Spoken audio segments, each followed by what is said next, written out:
அமமுக யாருடன் கூட்டணி வைக்கும்ன்றது எல்லாருமே எதிர்பார்த்துட்டு இருக்க ஒரு விஷயம். அதுக்கு டிடிவி தினகரன் தெரிவித்திருக்கிறார். அமமுக யாருடன் கூட்டணி வைக்கும் என்பதை பிப்ரவரி கடைசி இறுதிக்குள் கூறிவிடுவோம் என்றும் டிடிவி தினகரன் கூறியிருக்கிறார். தஞ்சையில் நடைபெற்ற செய்தியாளர்களிடம் கூட்டத்தில் இவ்வாறு கூறியிருக்கிறார். அதேபோல தேசிய ஜனநாயக கூட்டணியில் அமமுக இணைய வேண்டும் என்பது நயினார் நாகேந்திரனின் விருப்பம் என்றும் அவர் கூறியிருக்கிறார். அம்மா மக்கள் முன்னேற்ற கழகத்தை தவிர்த்துவிட்டு எந்த ஒரு கூட்டணியும் ஆட்சி அமைக்க முடியாது என்கிற சூழ்நிலை தான் இன்றைக்கு தமிழக அரசியலில் நிலவி வருகிறது.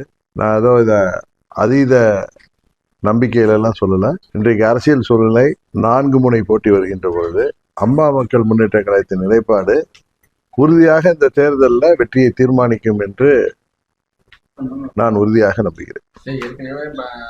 பாஜக எடப்பாடி போக மாட்டேன்னு இப்போ கடைசியில் நயினார் நாகேந்திரன் வந்து இவங்கெல்லாம் வந்துருவாங்க அப்படின்னு சொல்லியிருக்கிறாரு. அது அவருடைய நண்பர் நயினார் நாகேந்திரன் அவருடைய விருப்பத்தை சொல்றாரு. நான் எங்கள் தொண்டர்கள் நிர்வாகிகள் விருப்பத்தை தான் செயல்படுத்த முடியும்.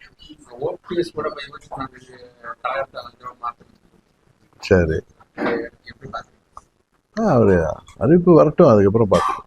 இல்ல என்டிஏ கூட்டணியில எடப்பாடி பழனிசாமி இருந்தாருன்னா நான் பிஜேபியோட கூட்டணி இருக்க மாட்டேன்னு தெளிவா சொல்லிட்டு இருக்கேன்.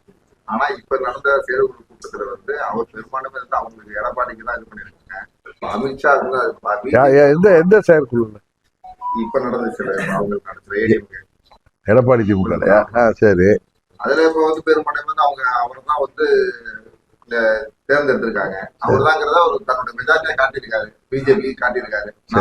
அது பிஜேபிக்கு அவங்களுக்கு உள்ள பிரச்சனை. அது பிஜேபி அதை என்னன்னு பாக்கணும்.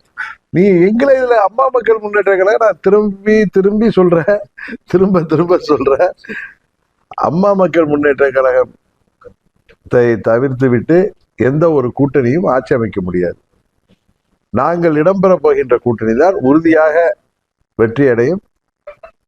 அதுதான் இன்றைக்கு கள நிலவரம்.